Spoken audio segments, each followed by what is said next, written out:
This morning we come to one of the more unusual passages of Scripture in the Bible. A strange story about Jacob and a stranger wrestling through the night. Turns out that this stranger is the angel of the Lord. It's one of those when we read it we wonder what's going on here. Well, to understand we need a little bit of setup. You see, the reason Jacob was alone on the other side of the river comes from the fact that he had left his uncle, his mother's uncle, that he had gone to after he had his problems with Esau. He had lived there for several years. He had gained wives and children, and now he was coming back home. But the problem was he wasn't sure of the reception that awaited him.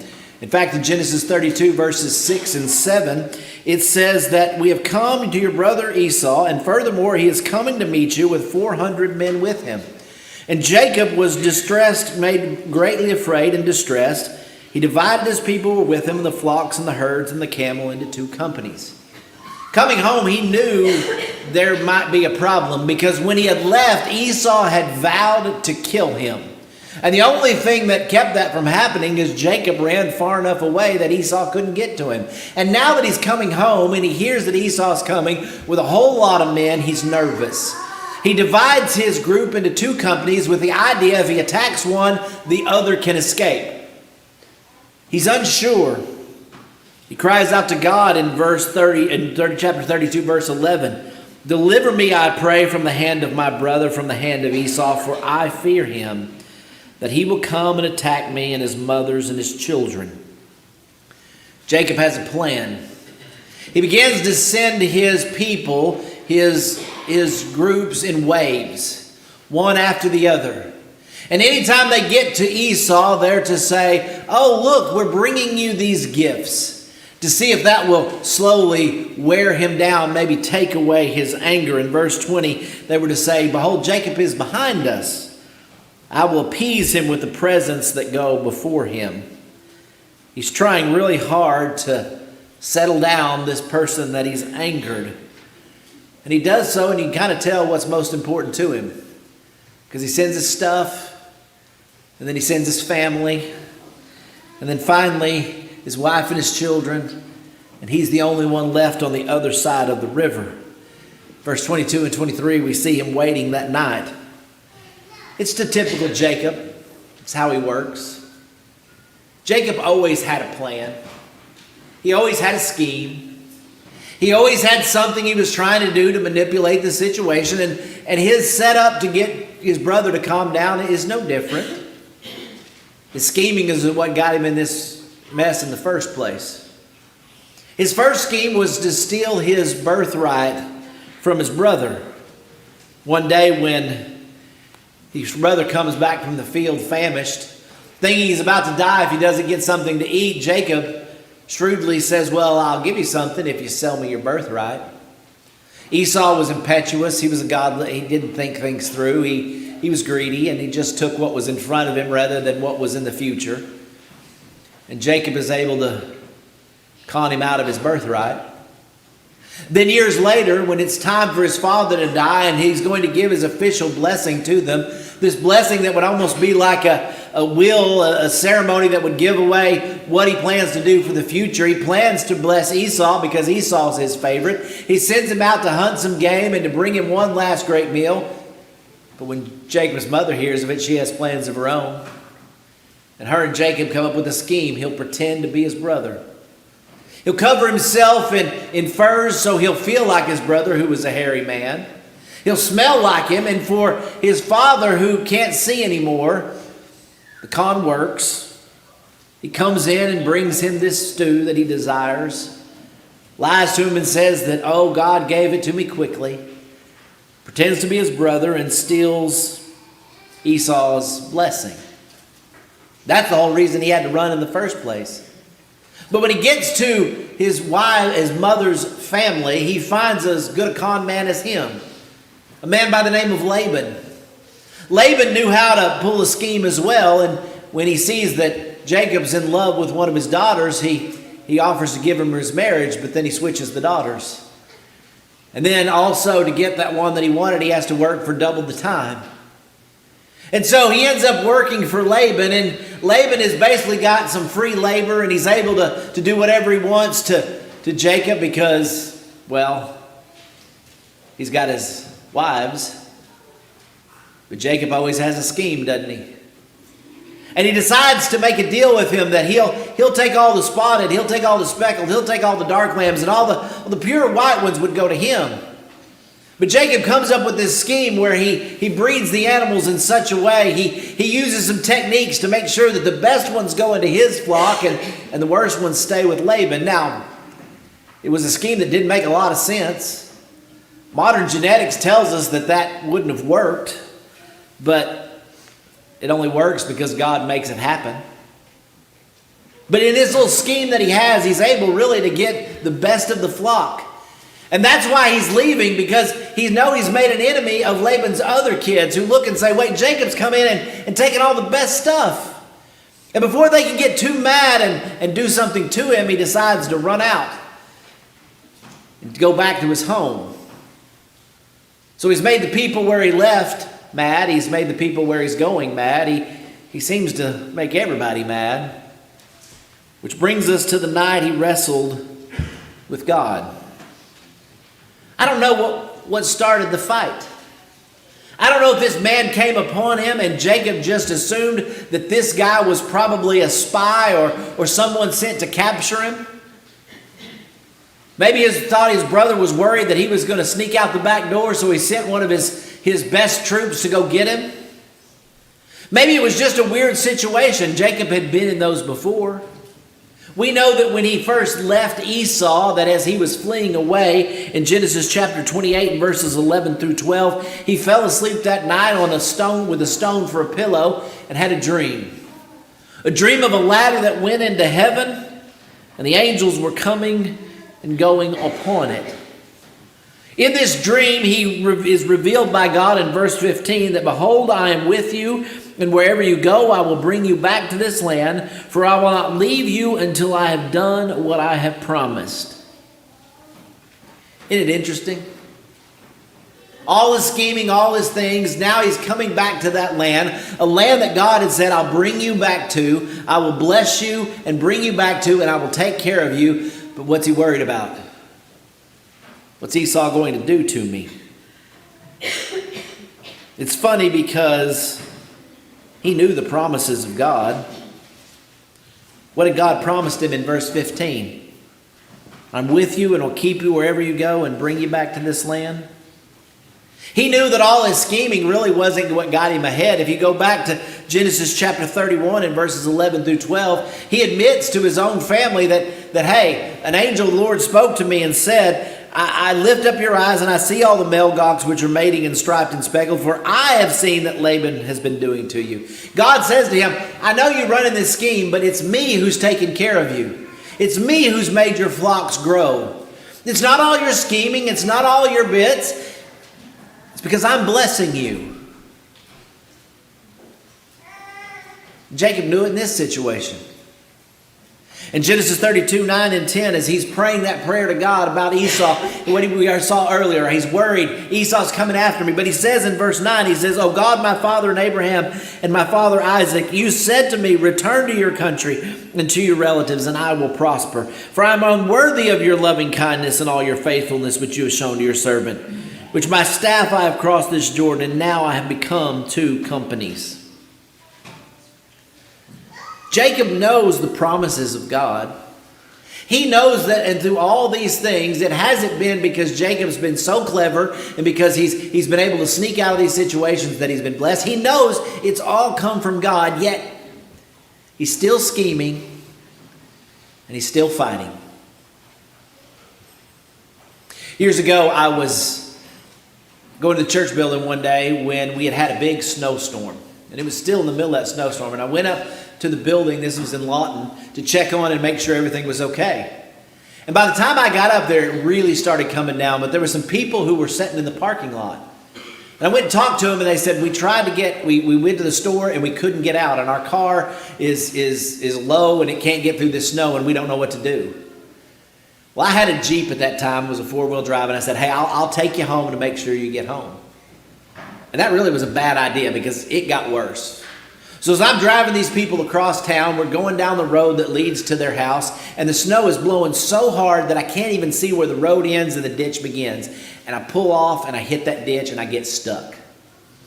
And here it is in the middle of this blizzard, and I thought, what am I going to do?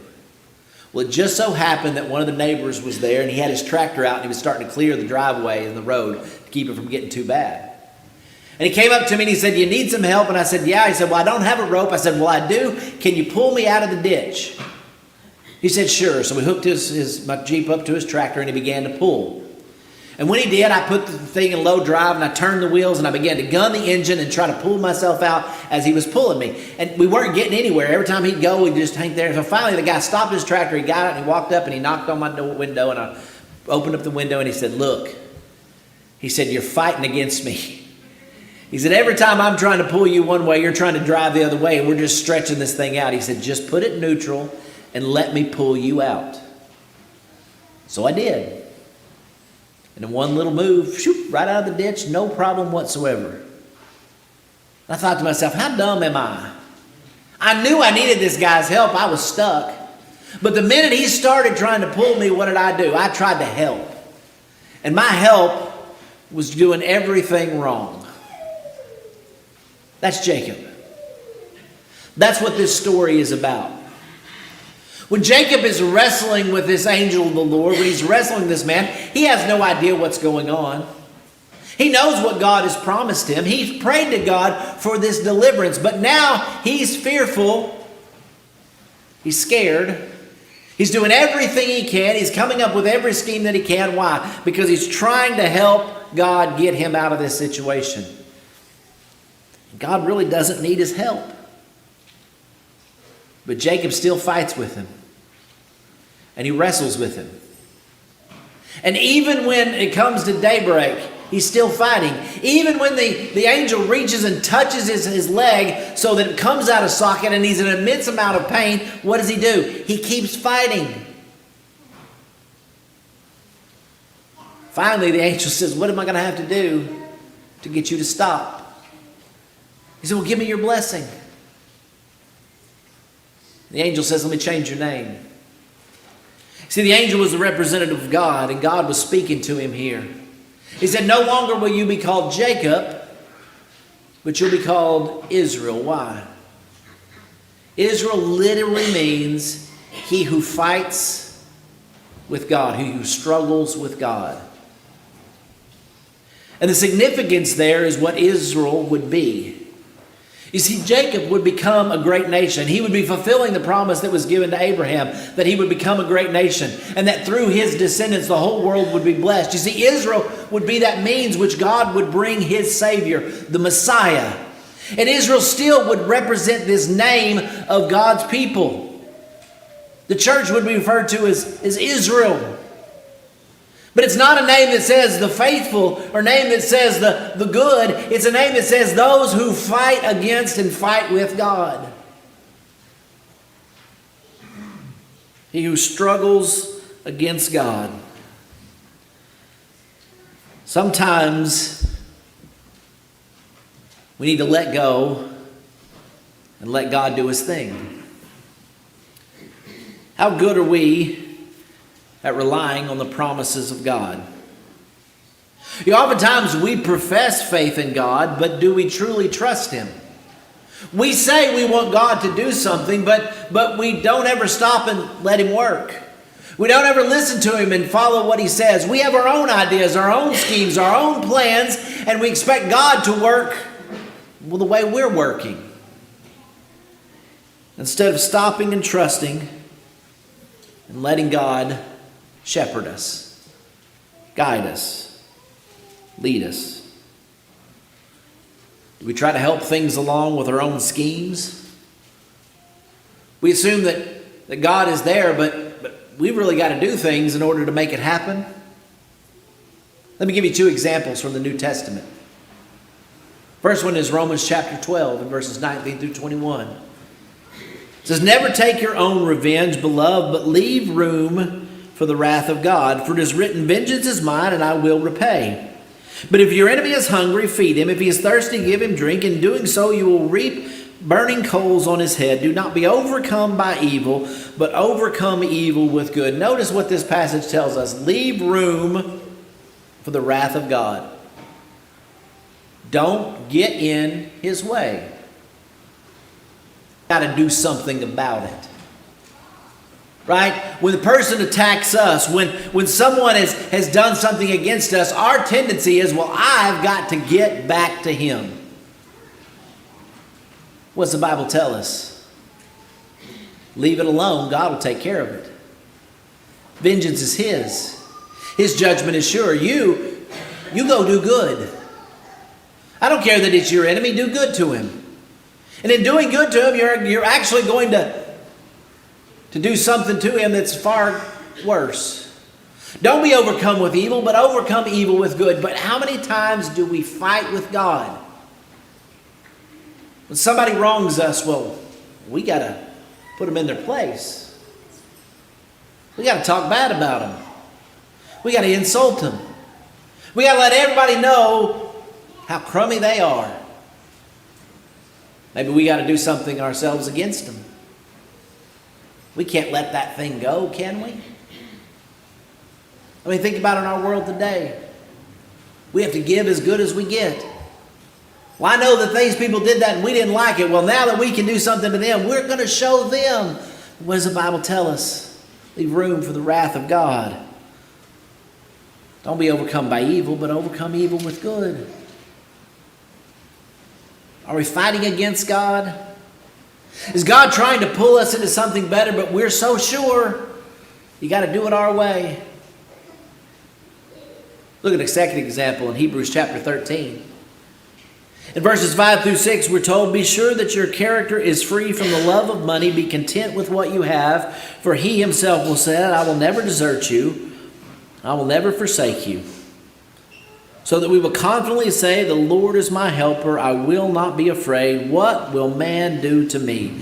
What does he tell us here? Make sure your character is free from the love of money. Be content with what you have. Why do we want more money? Is it just pure greed? Well, maybe. But a lot of the times it's that money represents a protection.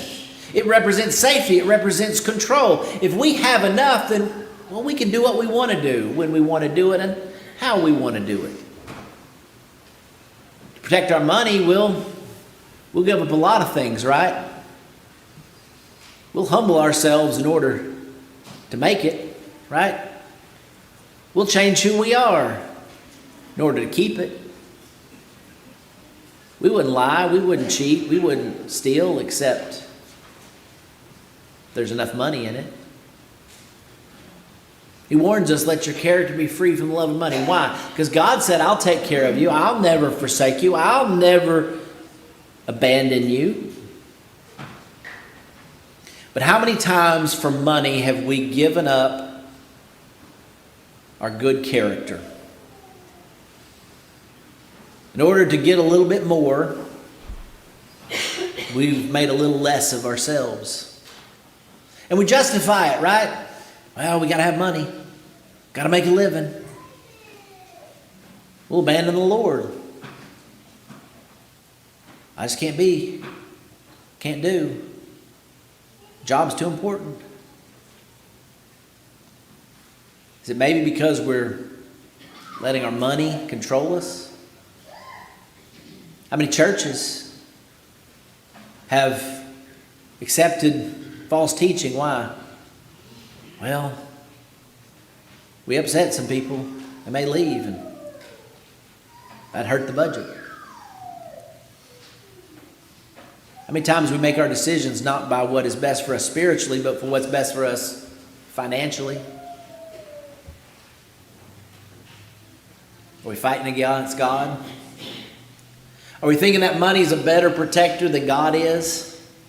Or more concerned about our pocketbook, our retirement account, rather than our eternal salvation and our treasure in heaven?